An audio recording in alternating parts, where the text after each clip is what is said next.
ఈ యొక్క ఆల్మోస్ట్ ఉదయకాలం కాబట్టి పరిశుద్ధ గ్రంథంలో నుండి ఒక చిన్న మాట చదువుకొని మనం ముందుకు వెళదాం. యెషయా గ్రంథము 60వ అధ్యాయము. యెషయా గ్రంథము 60వ అధ్యాయము 20 వచనం చదువుతున్నాను.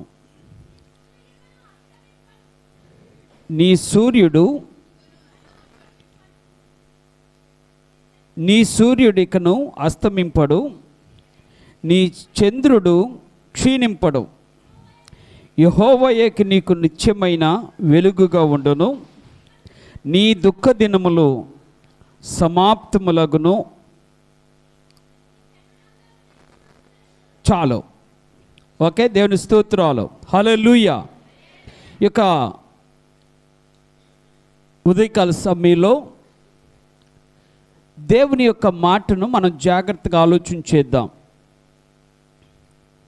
దేవుడు సెలవిస్తున్నటువంటి మాట ఇప్పుడు చదివినటువంటి విషయాలలో 2 ప్రత్యేకమైనటువంటి మాటలు మీకు తెలియచేయాలని ఆశపడుతున్నా.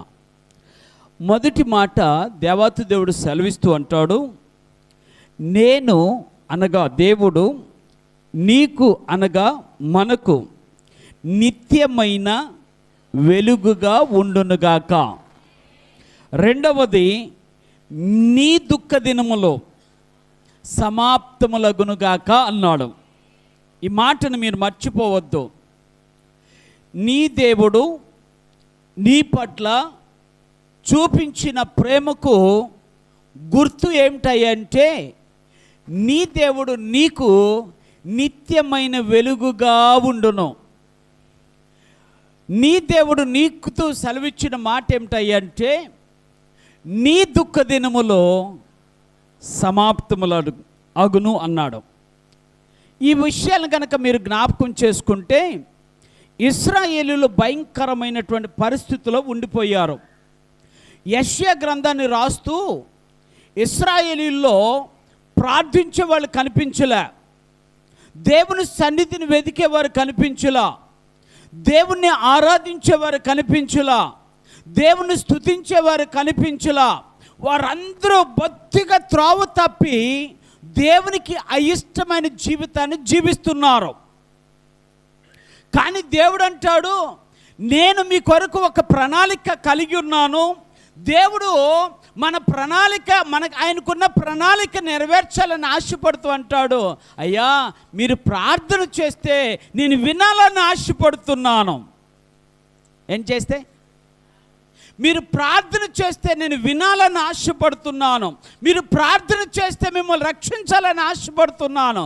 కానీ ప్రార్థన చేసేవారు లేరు అని దేవుడు ఆ ఇశ్రాయేలుని వేదన పడుతున్నాడు, ఇశ్రాయేలు గురించి బాధపడుతున్నాడు. అయ్యో, నా ప్రజలు భయంకరమైన పరిస్థితుల్లో ఉండారు అన్నాడు. అందుకని భక్తుడైన యెషయా మొదటి గ్రంథంలో చెబుతూ అంటాడు, ఒక మాట మీకు చదివి వినిపిస్తాను. యెషయా గ్రంథం 1వ అధ్యాయంలో ఉన్న ఒక మాట, ఆకాశమా ఆలకించుము, భూమి చెవియొగ్గుము, నేను పిల్లలను కని గొప్పవారినిగా చేసితిని, వారు నా మీద ఏం చేశారట? ఎవరి మీద? దేవుని మీద తిరుగుబాటు చేశారు. దేవుడి మీద తిరుగుబాటు చేశారు. ఏమంటాడంటే, ఎద్దు తన కామందు నెరుగును, గాడిద సొంతవాణ్ణి దొడ్డి తెలుసుకొనును, అయినా ఇశ్రాయేలీయులకు మాత్రము ఏమి లేదు, బుద్ధి లేదు అన్నాడు. ఏమి లేదట?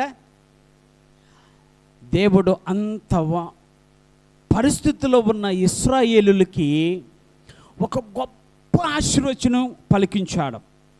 గొప్ప అద్భుతమైనటువంటి వచనాన్ని, వాగ్దానాన్ని దేవుడు ఇచ్చాడు. అయ్యా, మీరు ప్రార్థన చేయకపోయినా, మీరు ఒకవేళ నన్ను స్తుతించకపోయినా, నా సన్నిధిని వెతకపోయినా, నా సన్నిధికి రాకపోయినా, నేను మాత్రము ఎప్పుడు మీతో ఉన్నాను అన్నాడు. దేవుని స్తోత్రాలు. ఎప్పుడు మనతో ఉన్న దేవుడు మన దేవుడు.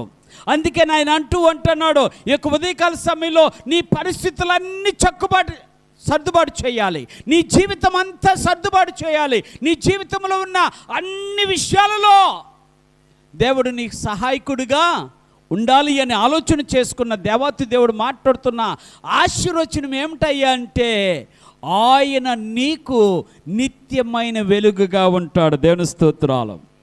ఎలా ఉంటాడు? ఆ వెలుగుకి, అందుకని ఆయన అంటాడు, సూర్యుడు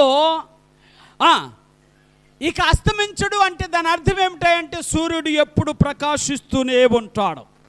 చంద్రుడు క్షీణింపడు అంటే అర్థం ఏమిటంటే ఇక చంద్రగ్రహణం అనేది రానే ఎవరి జీవితంలోకి? ఇశ్రాయేలుల జీవితంలోకి. జాగ్రత్తగా ఆలోచించండి. ఇశ్రాయేలు జీవితంలోకి అంటే మీకు అర్థమయ్యే రీతిలో చెప్తున్నా, సూర్యగ్రహణము లేదు, చంద్రగ్రహణం అస్సలే లేదు. ఎందుకో తెలుసా? దేవుడే మనకందరికి నిత్యమైన వెలుగుగా ఉంటాడట. అర్థమవుతుందండి? ఆ దేవుడు నీకు నిత్యమైన వెలుగుగా ఉండటం అంటే అది నువ్వు చేసుకున్నటువంటి గొప్పతనం కాదు, నీకున్నటువంటి భక్తి కాదు, నీకున్నటువంటి యోగ్యత కాదు, నీకున్న విశ్వాసం అంతకంటే కాదు. మరి దేని బట్టి? ఆయన కృపను బట్టి. ఇశ్రాయేలు అలా జీవిస్తున్నా దేవుని యొక్క ఆశీర్వచనం ఏమిటంటే, దేవుని యొక్క వాగ్దానం ఏమిటంటే, నేను మీకు నిత్యమైన వెలుగుగా ఉంటా. నా వెలుగు ఆరిపోయేది కాదు, నా వెలుగు కరిగిపోయేది కాదు, నా వెలుగు తగ్గిపోయేది కాదు, నా వెలుగు నిత్యము ఉండేది, అది నీతోనే ఉండేది. దేవుని స్తోత్రాలు. దేవుని వెలుగు ఎవరితో ఉంటుందట? అర్థమవుతుందా? అందుకని యొక్క ఉదయకాల సమయంలో దేవుడు మాట్లాడుతున్న మాట ఏమిటంటే, ఆ నిత్యమైన వెలుగు ఎల్లప్పుడూ మన చుట్టూ ఉండునుగాక. ఆ నిత్యమైన వెలుగు ఎల్లప్పుడూ మన బిడ్డల చుట్టూ ఉండునుగాక. ఆ నిత్యమైన వెలుగు ఎల్లప్పుడూ మన గృహాల చుట్టూ ఉండునుగాక. అద్భుతమైన దేవుడు, మాట తప్పని దేవుడు, పలికించేటువంటి అద్భుతమైన మాట ఈ రోజున ఆయన నీకు మనకు అని అంట్లా, ప్రత్యేకంగా వ్యక్తిగతంగా దేవుడు నీతో నాతో మాట్లాడుతున్న మాట ఏమిటంటే, ఆయన నీకు మాత్రమే ఎలా ఉంటాడు? నీకు మాత్రమే వెలుగుగా ఉంటాడు. అది నిత్యమైన వెలుగుగా ఉంటుంది. ఇప్పుడు మీకు ఒక విషయం చెప్తాను. వెలుగు అనగానే మనకి ఏం కనిపిస్తుంది అంటే, వెలుగు ఉంది అంటే చీకటి ఉందా? చీకట ఉంటే వెలుగు వస్తే చీకటి ఏమైపోతుంది? మాయమైపోతుంది. దేవుని స్తోత్రాలు. దేవుడు మాట్లాడుతున్న మాట, ఇశ్రాయేలుల జీవితాల్లో ఒకప్పుడు భయంకరమైన చీకటి, ఒకప్పుడు భయంకరమైన శోధన, ఒకప్పుడు భయంకరమైనటువంటి వేదన, ఒకప్పుడు భయంకరమైనటువంటి పరిస్థితులు ఉన్నప్పటికీ కూడా దేవుడు అంటున్నాడు, అయ్యా నేను మీకు వెలుగుగా ఉండటానికి వచ్చాను. ఆయన మనకు వెలుగై ఉన్న దేవుడు, ఆయన మన జీవితాలకు వెలుగై ఉన్న దేవుడు. ఎందుకు ఈ విషయం చెప్తున్నా అంటే, వెలుగు అనే మాటని మనం కనుక ఆలోచన చేస్తే 3 ప్రత్యేకమైన విషయాల గురించి నేను మీతో మాట్లాడాలని ఆశపడుతున్నాను. వెలుగు ఎప్పుడు కూడా చీకటిని దగ్గరికి రానియదు. ఆమెను చెప్దామా? నెంబర్ 1 చీకటిని. రెండవది, వెలుగు ఎప్పుడు కూడా చీకటిలో ఉన్న వారికి మాత్రమే కనపడుతుంది. ఎవరికి? అర్థమైందా? చీకటి నుండి మనము వెలుగును దూరం చేయలేము, చీకటి నుండి. కానీ వెలుగు వస్తే చీకటి దూరం అయిపోద్ది. దేవుని స్తోత్రాలు. ఈ మాటలు మీరు అర్థం చేసుకోవాలి. చీకటి ఉన్నప్పుడు వెలుగు వస్తే ఏమవుతుందంటే,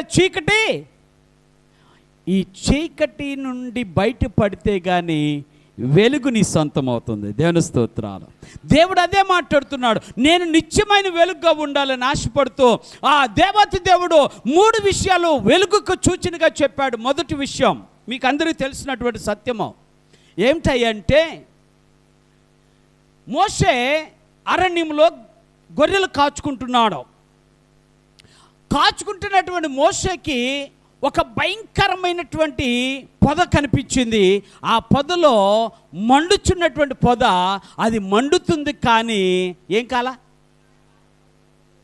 వెంటనే దేవుడు అన్నాడు, మోషే నువ్వెక్కడ నిలబడ్డావు? నువ్వు నా సన్నిధిని నిలబడ్డావు, నీ చెప్పులు విడు అన్నాడు. ఎక్కడన్నా? ఇప్పుడు మీకు అర్థమైందా? అక్కడ ఏముంది? అక్కడ ఏముంది అంటే దేవుని సన్నిధి ఉంది. వెలుగు దేవుని సన్నిధికి చూచిన, ఆమెను చెప్దాం. వెలుగు దేవుని సన్నిధికి చూచిన. నువ్వు ఉన్నావు దేవుని సన్నిధిలో అంటే నీకు వెలుగు ఆటోమేటిక్గా ప్రాప్తిస్తుంది. నువ్వు దేవుని సన్నిధిని అనుభవిస్తున్నావు అంటే నీలో ఉన్న చీకటి తొలగిపోతుంది దానంతటికి అదే. నువ్వు పో చీకటి అనక్కర్లే. రా వెలుగు అంటే ఆటోమేటిక్గా ఏమవుతుంది?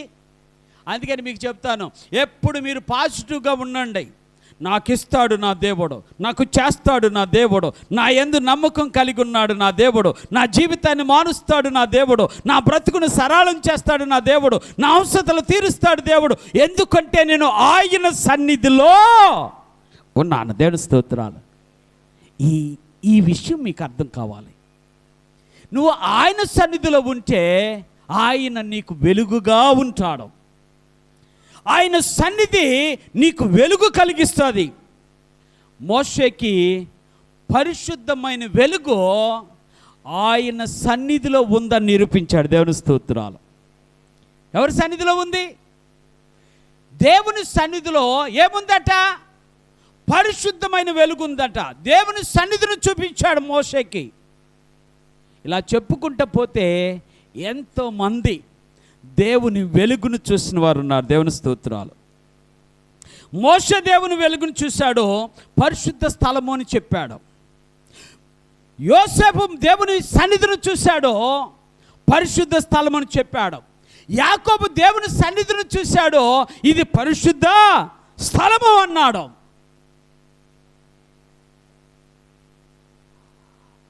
ఆ వెలుగు వచ్చినప్పుడట బైబిల్ భయంకరమైన పరిస్థితుల్లో ఒక్కసారి మీరు కనుక ఆలోచన చేస్తే, భక్తుడైనటువంటి ఆదికాండం మోషే గ్రంథకర్త చెబుతూ అంటాడు, ఆదికాండం 32వ అధ్యాయంలో అక్కడ అంటాడు, యాకోబట ఆ రాత్రంతా నిలిచిపోయాడంట. కానీ అక్కడ ఏముంది? చీకట్లోనే ఉన్నాడు, కానీ దేవుని యొక్క సన్నిధి కనపడుతూ ఉంది. దేవుని యొక్క సన్నిధి కనపడుతుంది. ఏమని ఉంది? బైబిల్లో చెప్పిన మాట, అక్కడ దేవదూతలో ఎక్కుటయు దిగుటయు కనబడినది అన్నాడు. ఎక్కడట? ఎక్కడ? కాదు, దేవుని సన్నిధిలో. దేవుని స్తోత్రాలు. దేవుని సన్నిధిలో యాకోబుకు అర్థమైన విషయం ఏంటంటే, దేవుని సన్నిధిలో అక్కడ పరలోక పట్టణం కనపడుతుంది అన్నాడు. దేవుని సన్నిధిలో నీకేం కనపడాలి? ఏం కనపడాలి? పరలోక పట్టణం కావాలి.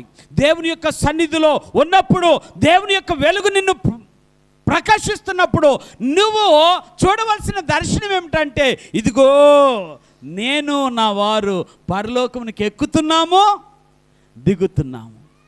పరలోకమునికి ఎక్కుతున్నాము దిగుతున్నాము. ఇది దర్శనం. ఇదేమిటి? దర్శనం. అందుకని దేవాతు దేవుడు మాట్లాడుతున్న మాట ఏంటంటే, దేవుని సన్నిధి పరిశుద్ధతకు నిదర్శనం, దేవుని సన్నిధి ప్రత్యేకతకు నిదర్శనం. యాకోబు ప్రత్యేకించబడ్డా లేదా? ప్రత్యేకించబడ్డాడు.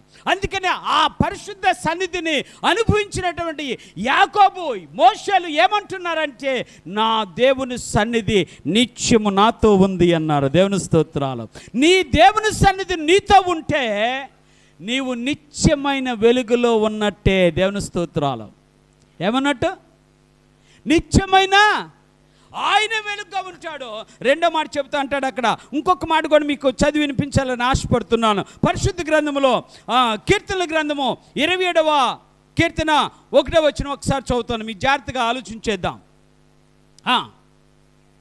యెహోవా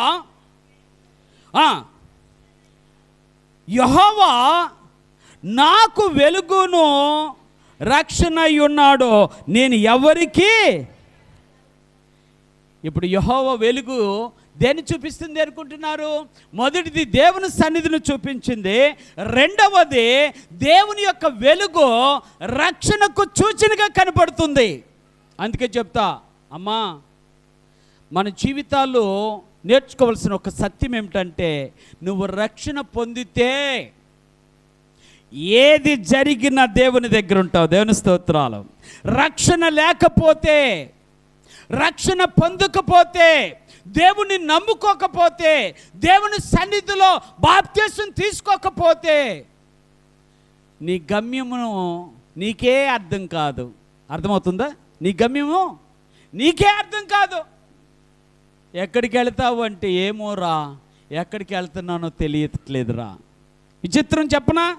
భక్తుడైనటువంటి అబ్రహాం అంటాడు, నేను ఎక్కడికి వెళ్ళాలో నాకు తెలియదు కానీ దేవుడు వెళ్ళమన్న చోటికి వెళ్ళాను అన్నాడు. దేవుని స్తోత్రాలు. అంటే ఏం చేసింది? వెలుగు, ఆ దేవుని యొక్క వెలుగు వారిని నడిపించాల్సిన స్థలంలోకే నడిపించింది. ఈ రోజున దేవుని సన్నిధి మనతో ఉంటే, ఎవరితో? దేవుని సన్నిధి మనతో ఉంటే ఆ దేవుడే నీకు మహిమను చూపిస్తాడు. దేవుని స్తోత్రాలు. దేవుని సన్నిధిలో ఏముంది అంటే దేవుని యొక్క మహిమ ఉంది. దేవుని యొక్క సన్నిధిలో పరిశుద్ధత ఉంది.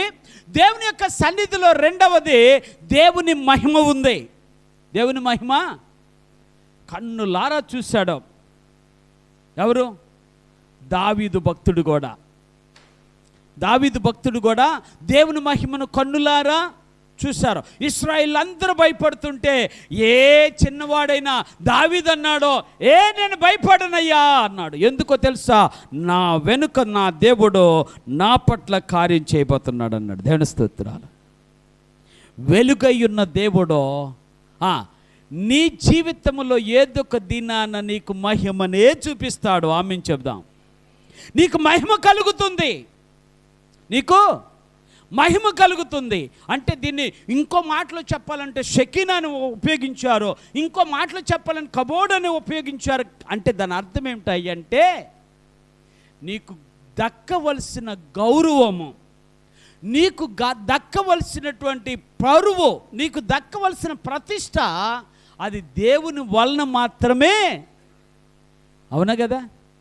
చాలామంది మనం ఏమనుకుంటామంటే, నా పరువంతా పోయింది, అసలు నా జీవితం అంతా ఏమైపోయింది? వ్యర్థమైపోయింది, నీకు నేను ఎందుకో బ్రతుకుతున్నాను అంటాను. కానీ దేవుడు మాట్లాడుతున్న మాట, నిన్ను బ్రతికిస్తున్న దేవుడు నిన్ను ఒక దినాన ఆ మహిమను చూపించడానికే, మహిమను చూపించడానికి దేవుని యొక్క వెలుగు నీకేం తీసుకొస్తుంది అంటే దేవుని యొక్క మహిమను తీసుకొస్తుంది.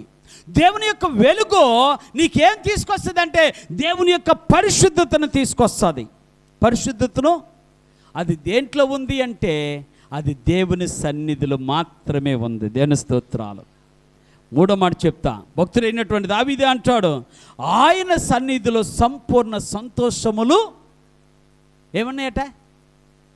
ఎవరికి? సన్నిధిలో ఉన్న వాళ్ళకి. ఆయన సన్నిధిలో ఏముంటుంది? సంపూర్ణ సంతోషం ఉంది. కాబట్టి దేవాతి దేవుడు మాట్లాడుతున్న మాట ఏమిటంటే, నేను నీకు వెలుగుగా ఉండాలి అంటే నీవు నా సన్నిధిని అనుభవించాలి. ఏం చేయాలి? నా సన్నిధిని ఏం చేయాలి? అనుభవించాలి. నా సన్నిధిలో నీకు సంతోషం కలుగుతుంది. ఏం కలుగుతుంది? నా సన్నిధిలో నీకు పరిశుద్ధత కలుగుతుంది. నా సన్నిధిలో నీకు మహిమ కలుగుతుంది. నా సన్నిధిలో నీకు సంతోషము కలుగుతుంది. అందుకనే నేను నీకు నిత్యమైన వెలుగుగా ఉంటాను. దేవుని స్తోత్రాలు.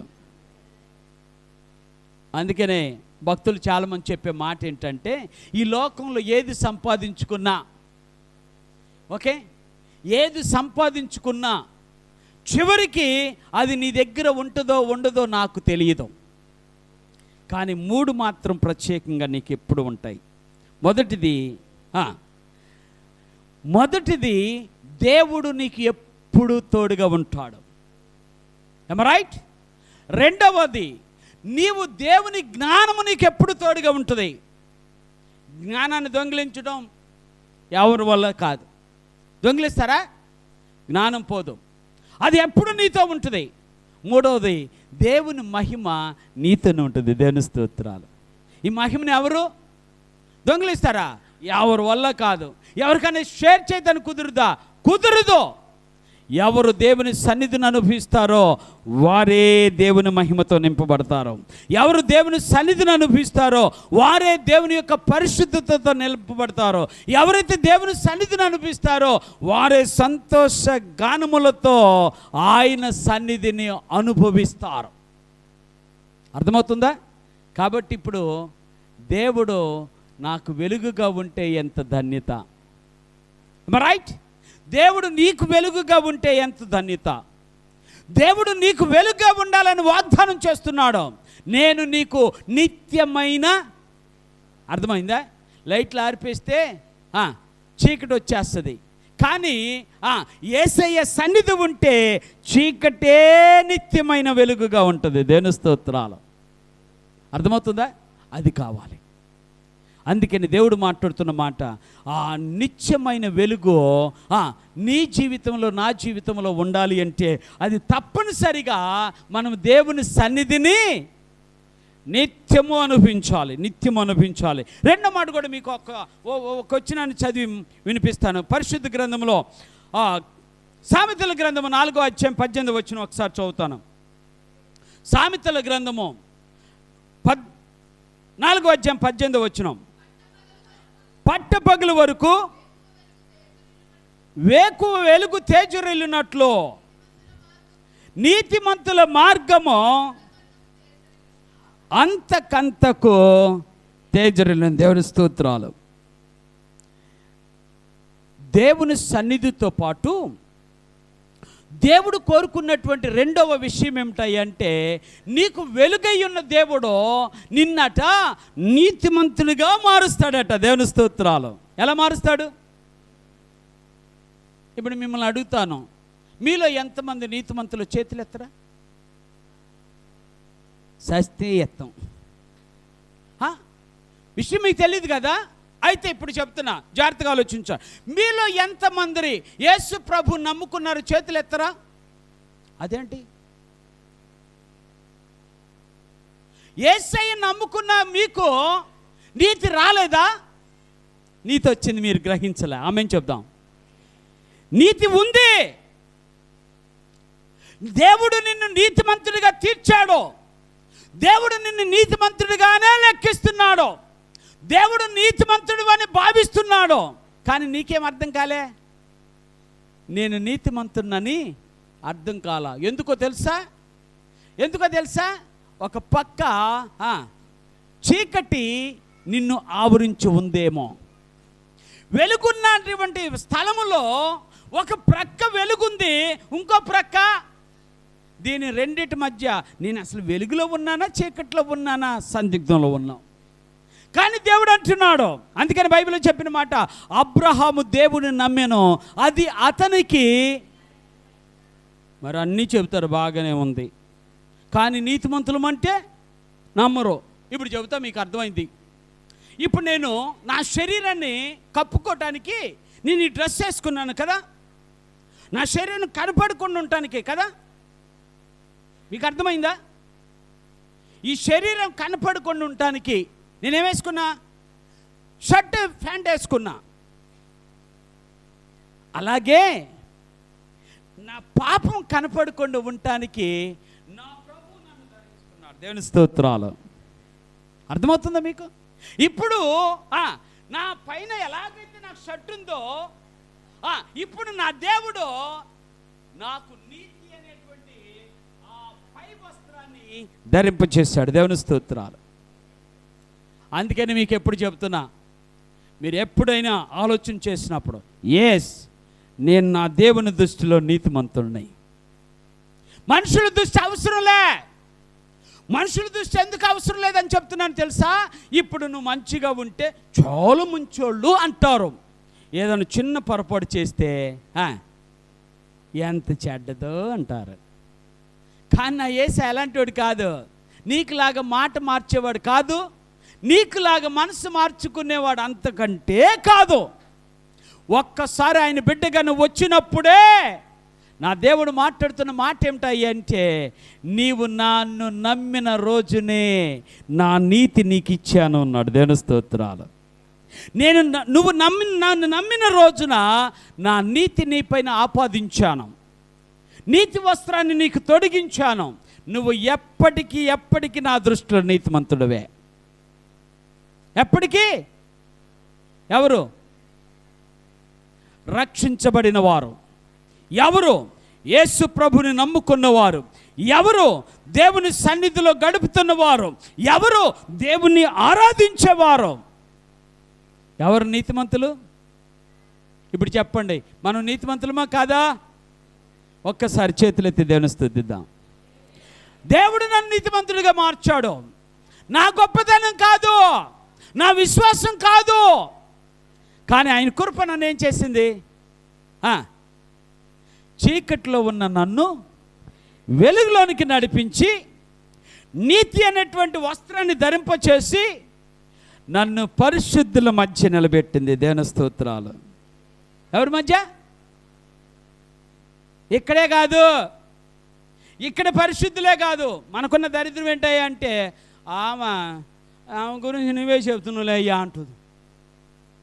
మరి నీ గురించే అదొద్దు. నువ్వు దేవుని దృష్టిలో నీతిమంతుడవే, నువ్వు దేవుని దృష్టిలో నీతిమంతుడవే. దేవుడు నిన్ను నీతిమంతుడిగానే తీర్చాడు, నీతిమంతురాలుగానే తీర్చాడు. అందుకే నువ్వు గర్వంగా చెప్పాల్సింది ఏంటంటే, నేను నా దేవుని దృష్టిలో నీతిమంతుడే. నీ దృష్టిలో నీతిమంతుని కాకపోతే పర్వాలేదులే, నా దేవుని దృష్టిలో నేను ఎవరిని? ధైర్యంగా చెప్పడానికి దేవుని యొక్క శక్తి, దేవుని యొక్క ఆత్మ మనకేం చేస్తుంది? మనకి సహాయపడుతుంది. దేవుని యొక్క ఆత్మ మనకు సహాయపడుతుంది. అందుకే ఆయన అంటాడు, నీతి మార్గములో నివసించు వారికి ఆయన వెలుగుగా ఉండును అన్నాడు. దేవుని స్తోత్రాలు. ఇప్పుడు నిన్నేం చేస్తుంది? దేవుని సన్నిధిని అనిపిస్తున్న నన్ను దేవుని యొక్క నీతిని నెరవేర్చే బిడ్డలుగా మార్చేసింది. ఏ బిడ్డలుగా? నీతిని నెరవేర్చే బిడ్డలుగా. ఏంటిది? దేవుని సన్నిధి నిత్యమైన వెలుగు. ఆమేన్ చెప్దాం. నిత్యమైన వెలుగు నిన్ను ఏం చేసింది? మార్చేసింది. ఎవరు మార్చలేరు అనుకున్నానండి అంటారు కొంతమంది కదా. నన్ను ఎవరు మార్చలేరు అనుకోను. కానీ నా దేవుడు మాట్లాడుతున్న మాట ఏంటంటే, ఆయన వెలుగు నీలోకి వచ్చిందంటే నువ్వు ఆటోమేటిక్గా ఏమంటావు తెలుసా? నన్ను మార్చు ప్రభు అనక్కర్లా, నన్ను మార్చావు ప్రభు అంటావు. దేవుని స్తోత్రాలు. నన్ను మార్చావు. నేను మార్చం కాదా, నన్నే దేవుడు మార్చేశాడు. దేవుని నీతి నెరవేర్చబడుతుంది. దేవుని వెలుగు నీతిని నెరవేర్చుతుంది. ఇప్పుడు వెలుగు మంచిదా కాదా?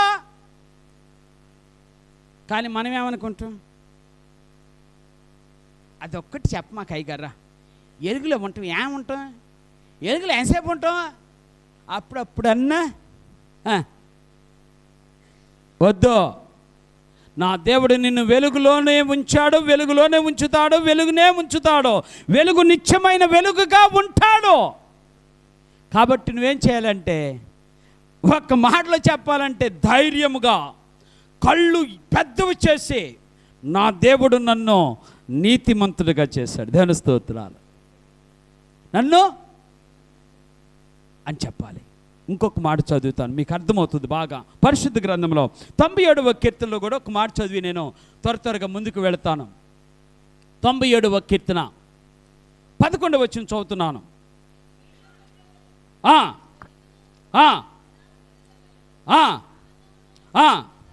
ఆమేన్.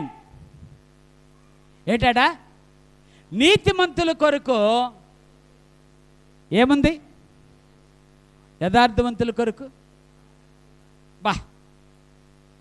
ఇదే ఇక సులువైన సూత్రం.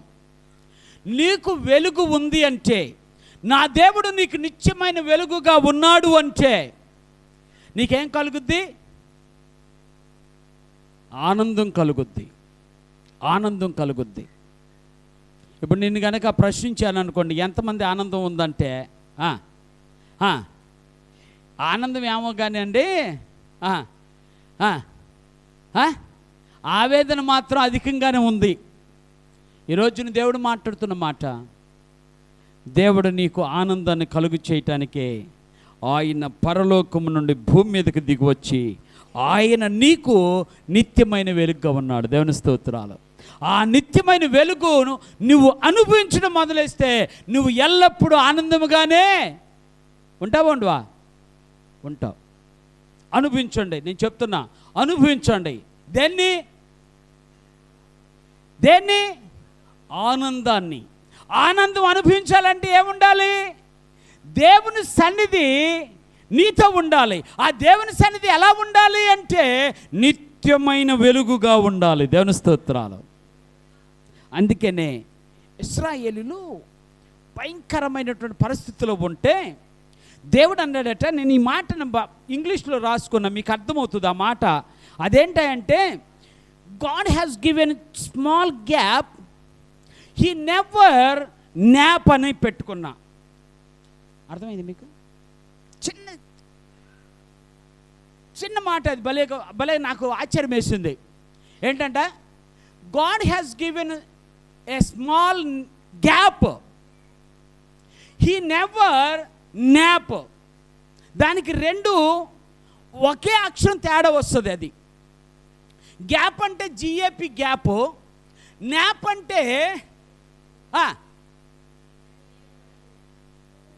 ఏంటి? న్యాప్ జిఎన్ఏపి. ఒక కునుకు తీస్తామంటారు చూసారా, దాన్ని ఇంగ్లీష్లో న్యాప్ అంటారు. He never do that one. ఆయన ఎప్పుడు కూడా నీ విషయంలో ఎప్పుడు కూడా ఆయన కునుకు తీయడు. కొంచెం గ్యాప్ ఇచ్చాడంతే. చూద్దాం ఏమంటారు వీళ్ళిద్దరూ, ఏమంటారు ఈ మనుషులు అని. ఆయన ఏం చేశాడట? కొంచెము గ్యాప్ ఇచ్చాడట, దూరం చేశాడు. దూరం అయిన మనిషిని నువ్వు అట్టే ఉండు, చూద్దాం ఎంతవరకు ఉంటావో అన్నాడు. ఎవరు? నువ్వు ఎంత దూరం అంతా ఉంటావు, ఎంతకాలం ఉంటావో నేను చూస్తా అన్నాడు. అని దేవుడు ఏం చేశాడంట? ఇప్పుడు చెబుతా, మనకి మీ భాషలో అర్థమవుద్ది. కొంచెం సమయం దొరికితే ఏంటి? కొంచెం గ్యాప్ అంటే, సపోజ్ ఇంటి యజమానుడు ఇంట్లో లేకపోతే, ఇంటి యజమానురాలు ఇంట్లో లేకపోతే మీరు చేసే 3 పనులు చెప్తా. అయ్యగారు మా ఇంటికి వచ్చి ఎప్పుడు చూసివంటారా? ఏం పని? నెంబర్ 1 చెప్పాలి, మీరే చెప్పాలి. ఇంటి యజమానుడు ఇంట్లో లేకపోతే మొదటిది మీరేం చేస్తారంటే టీవీ చూస్తారు. కాదా? మంచోళ్ళు మీరు. సరే, రెండవది పని చేస్తూ ఉంటారు. అంత లేదులే మాకు. మూడవది మాత్రం తప్పని చేస్తారు. అదేం చేస్తారు?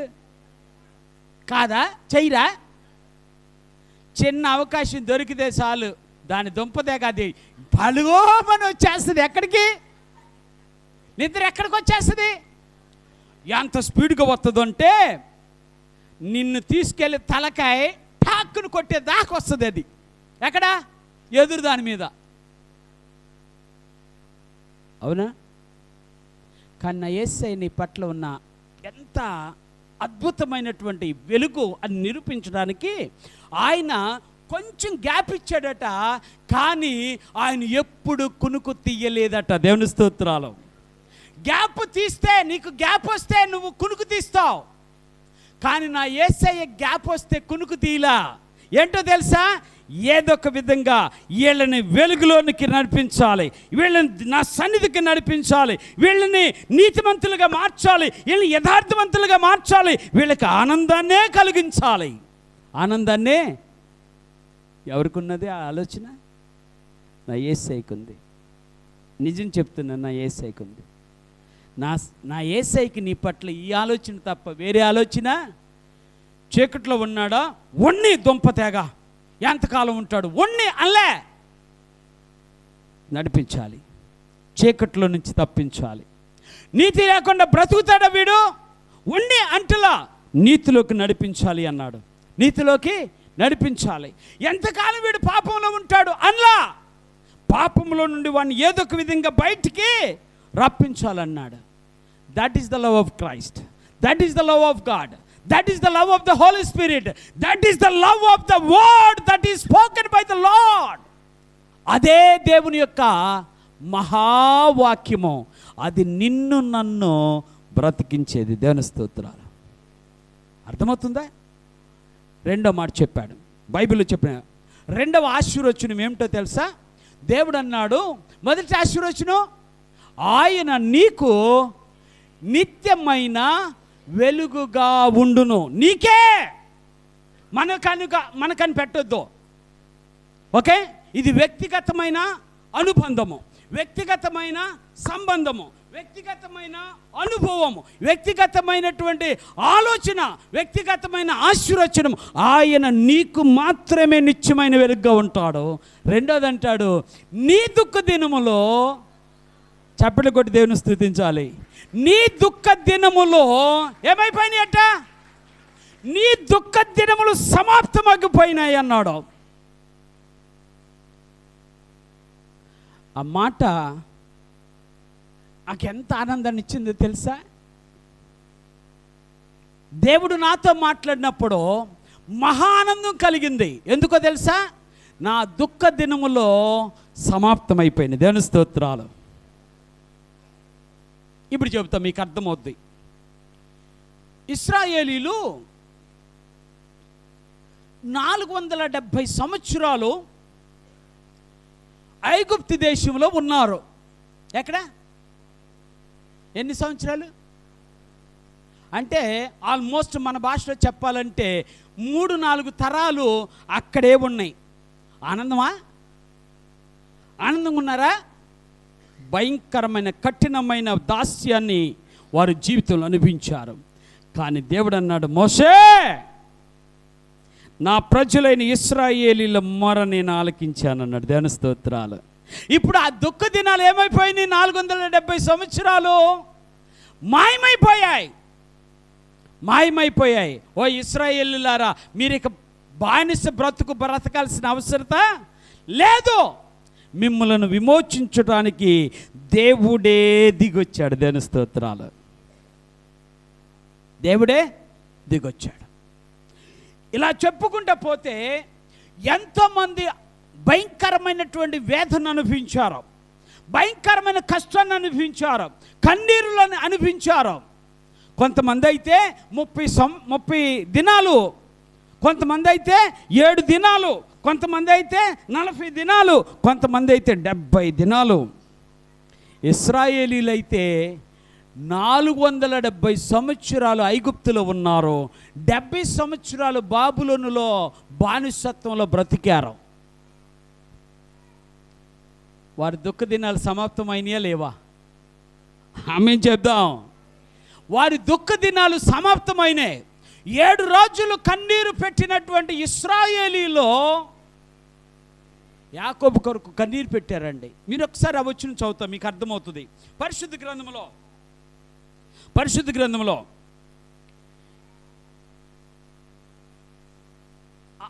ఆదికాండం 50వ అధ్యాయము మొదటి 3వ వచనం చదువుతాను, తర్వాత 10వ వచనం చదువుతాను. త్వరగా నాకు సహాయపడాలి.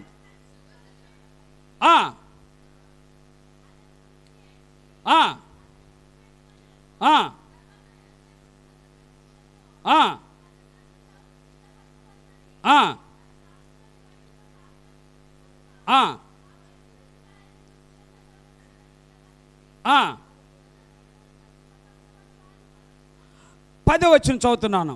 యోర్దానుకు అవతలనున్న అరాదు కళ్ళమునంత చేరి అక్కడ బహుఘోరముగా అంగలార్చరి అతడు తన తండ్రిని గూర్చి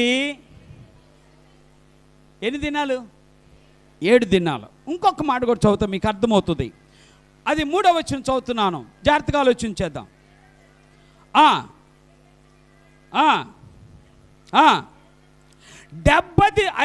అతను గూర్చి ఐగుప్తీలు 70 దినములో అంగలార్చురి అని ఉంది. ఎన్ని దినాలు? వాళ్ళు ఎన్ని దినాలు? వాళ్ళేమో 70 దినాలు, వాళ్ళేమో 7 దినాలు. ఇంకొకరు చెప్తా, ఒకసారి ద్వితీయోపదేశకాండము 34వ అధ్యాయం 8వ వచనం కూడా చదువుదాం. ద్వితీయోపదేశకాండము 34వ అధ్యాయం 8వ వచనం. ఇశ్రాయేలీలు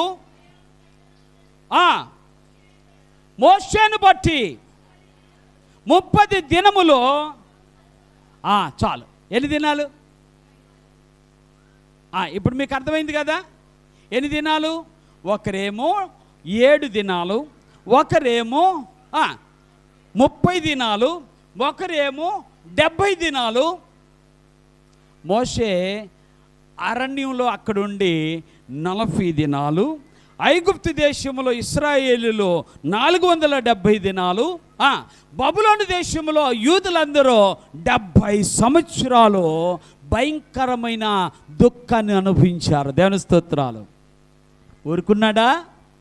470 సంవత్సరాలు ఐగుప్తు దేశంలో దుఃఖముతో ఉన్న బిడ్డలను దేవుడు విమోచించలేదా? 7 దినాలు యాకోబు కొరకు అంగలార్చినటువంటి వారు విడుదల పొందలేదా? 70 సంవత్సరాలు బబులోను దేశంలో చెరలో ఉన్నవారు విడుదల పొందలేదా? పొందరా లేదా? నీకు విడుదల రాదా? వస్తుందన్న వారు చేతులెత్తి ఒకసారి దేవుని స్తుతిద్దాం. చెప్పండి దేవునితో, అయ్యా నీవు నాకు దుఃఖ దినములు సమాప్తం చేస్తున్నావు, నాకు విడుదల కలిగిస్తున్నావు, నా కార్యాలు జరిగిస్తున్నావు. నేను ఇంక ఎన్నడనో ఏడిస్తే నీ దగ్గరే తప్ప ఎక్కడ ఏడవకూడదు. దేవుని స్తోత్రాలు. కారణం ఏంటో చెప్పనా? ఎంత గొప్ప దేవుడో. ఆ దేవుడు చెప్పినటువంటి కొన్ని మాటలు చెప్పి నేను ముగిస్తా. పరిశుద్ధ గ్రంథంలో మొదటి మాటగా యెషయా గ్రంథం 25వ అధ్యాయం 8వ వచనం చదువుతున్నాను. యెషయా గ్రంథము 25వ అధ్యాయము 8వ వచనం.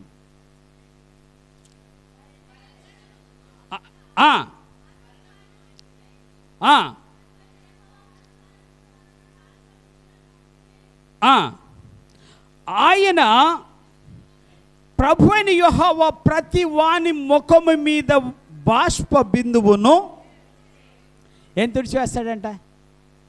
అంటే ఏంటి అవి? కన్నీళ్ళు. దుఃఖం వస్తే ఏమొస్తుంది? ముసలి కన్నీరు కాదండో, ఇది వేదనతో కూడిన కన్నీరు. అది ఎప్పుడు వస్తుంది? అందుకని ఒక భక్తుడు అన్నాడు, పెద్ద మాట చెప్పాడు, హృదయం అంట పిండ పడితేనంట కన్నీరంట కళ్ళలో నుండి బయటకు వస్తుందట. దేవుని స్తోత్రాలు. వేదన కలిగినప్పుడు ఎవరు ఏడవమ్మా, ఏడవేంటి, ఏడు అనక్కర్లా, ఏడుపు వచ్చేస్తాను ఉంటుంది. దేవుని స్తోత్రాలు. అర్థమవుతుందా? ఇప్పుడు ఏడుపు ఏమైపోయింది? దేవుని స్తోత్రాలు. ఈ యొక్క దుఃఖము ఆగిపోయింది. దేవుని స్తోత్రాలు. ఈ దుఃఖము ఆగిపోయింది. ఏ దుఃఖము? ఏ దుఃఖము? నీకున్న 7 రోజుల దుఃఖము, నీకున్న 30 రోజుల దుఃఖము, నీకున్న 40 రోజుల దుఃఖము, నీకున్న 70 రోజుల దుఃఖము, నీకున్న 70 సంవత్సరాల దుఃఖము, నీకున్న 470 సంవత్సరాల దుఃఖం ఏమైపోయింది ఇప్పుడు? ఆమేన్ చెప్దాం అందరూ గట్టిగా. అర్థమైంది మీకు? వాళ్ళకి అందరికీ చేస్తున్న దేవుడు నీకు చేయడా? నీ దుఃఖాలని ఆయన మార్చుడా? నీ దుఃఖాన్ని తీసివేయడా? నీ దుఃఖము అంతము రాదా? వస్తుంది, వస్తుంది. ఎందుకు అంటే నా దేవుడు వాగ్దానము చేస్తున్నాడు. నీ దుఃఖ దినములు ఏమైపోతున్నాయి? దేవుడే ఏం చేస్తాడట? నీ బాష్ప బిందువును తుడిచివేస్తాడు. అందుకని నేను కొటేషన్ రాసుకున్నా, ఎప్పుడో ఒక కొటేషన్ రాసుకున్నా. ఏమని రాసుకున్నాను తెలుసా? God has a kerchief to wipe all your tears అని రాసుకున్నా. ఏముందంటే దేవుని దగ్గర,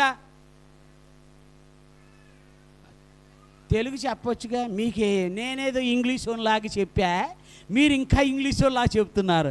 కర్చీఫ్ అంటే ఏమంటారు తెలుగులో? కాదు, చేరుమాలు, చేతి రుమాలు అంటారు. చేతి రుమాలు ఉందంటే దేవుని దగ్గర. ఎందుకో తెలుసా? నీ కన్నీరుని తొడుగుతానికి, నీ కన్నీరుని తొడుగుతానికి, నీ కన్నీరుని తొడుగుతానికి నా దేవుడు చేతి రుమాలను చేత పట్టుకొని ఆయన నీ దగ్గరకు వచ్చి నీ కన్నీరు తుడుస్తున్నారు. దేవుని స్తోత్రాలు. ఇప్పుడు నీ దుఃఖ దినాలు ఏమైపోయినాయి? మాయమైపోయినాయి. నీ వేదన దినాలు ఏమైపోయినాయి? గట్టిగా అమ్మని చెప్పాలి అసలుకి. ఇక నీకు దేవుడు దుఃఖము రాకుండా ఆయన నీ దుఃఖ దినాలు 2020లో సమాప్తం చేశాడు. ఇప్పుడు చెబుతా, ఓకే? మీరు ఈ మాటను నమ్మితే మీ కూడు కుక్కలు తినాలే. ఏం తినాలి? నిజం, నిజం. నా దేవుడు మాట తప్పడు. చెప్పాడా చేస్తాడు, చెప్పాడా చేస్తాడు, ఇచ్చాడా నెరవేరుస్తాడు. నీ దుఃఖ దినముల సమాప్తం. చివరి మాట చెప్పి ముగిస్తున్నా. పరిశుద్ధ గ్రంథంలో ఒక్కసారి మత్తయి సువార్త 5వ అధ్యాయం 4వ వచనం, మనందరికీ తెలిసినటువంటి వచనమే అది. ఓకే? దుఃఖపడువారు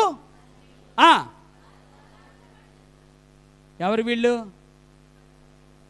దేని విషయంలో? దేవుని విషయంలో.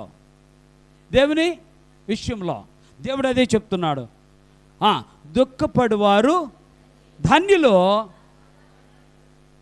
ఏమ్మా, ఇశ్రాయేలును ఓదార్చిన దేవుడు, యూదులను ఓదార్చిన దేవుడు, నా పితరులను ఓదార్చిన దేవుడు, నా తల్లిదండ్రులను ఓదార్చిన దేవుడు నన్ను ఓదార్చడా? నన్ను ఓదారుస్తాడు. నిన్ను ఓదార్చడా? నిన్ను ఓదారుస్తాడు. కాబట్టి నువ్వేం చెప్పాలంటే, ఈరోజు నుంచి ఐఎమ్ హ్యాపీ. ఏంటి చెప్పండి ఒకసారి. Today onwards I'm happy. I'm happy for ever. I'm happy 2026. 2020లో నేను ఆనందంతో ఉంటా. దేవుని స్తోత్రాలు. ఎందుకు?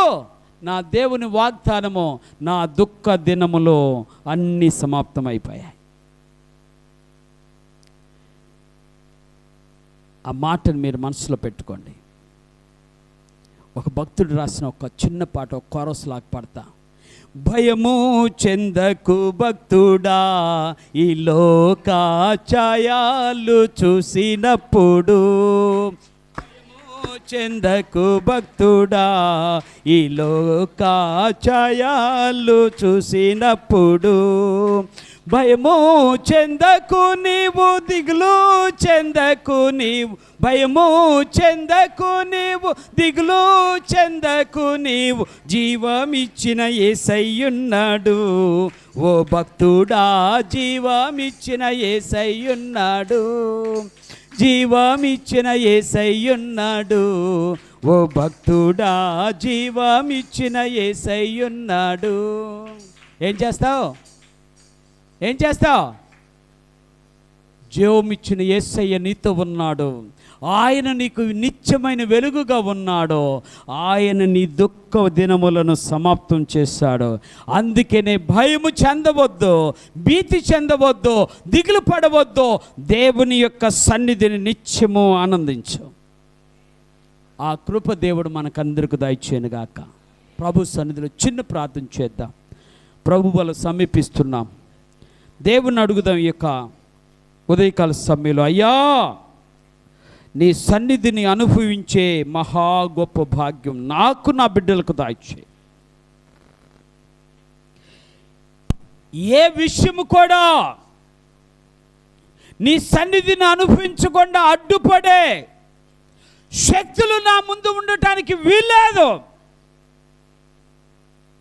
దేవా నాకు సహాయం చేయి, నాకు నిత్యమైన వెలుగుగా ఉండండి, నా దుఃఖ దినములన్నిటినీ సమాప్తం చేసి నా బాష్ప బిందువులన్నిటిని తుడిచివేసి దేవా నన్ను నీ సొత్తుగా చేసుకొని నీ సన్నిధిలో నిలబెట్టి నీవే నాకు వెలుగుగా ఉండండి అయ్యా అని మనసారా ప్రభు సన్నిధిలో చిన్న ప్రార్థన చేద్దాం. పరిశుద్ధుడు అయిన తండ్రి, నాతో మాతో మాట్లాడిన దేవాని స్తోత్రాలు. ఈ ఉదయకాల సమయంలో నాతో మాట్లాడిన శ్రేష్టమైన మాటలు, విలువైన మాటలు, ఆశీర్వచనపు మాటలు, వాగ్దానపు మాటలు ప్రభువా, ఎన్నో దినాలుగా చీకటిలో ఉన్న మమ్ములను వెలుగులోనికి నడిపించాం. ఎన్నో దినాలుగా వేదనలో దుఃఖంలో ఉన్న మమ్ములను ప్రభువా నీ కర్చీప్ చేత, నీ చేతి రుమాలు చేత మా దుఃఖములన్నిటిని ప్రభువా తండ్రి మానిపి మా దుఃఖ దినాలు సమాప్తం చేసావయ్యా. స్తోత్రాలు. ఇదే స్ఫూర్తితో, ఇదే ఆలోచనతో ఈ 2026 మేము కొనసాగించడానికి మాకు సహాయం చేయి. మీ దీవెన దయచేసి మహిమ పొందమని యేసు నామమున ప్రార్థించడం వేడుకుంటున్నాను పరమ తండ్రి. ఆమేన్, ఆమేన్, ఆమేన్. హల్లెలూయా.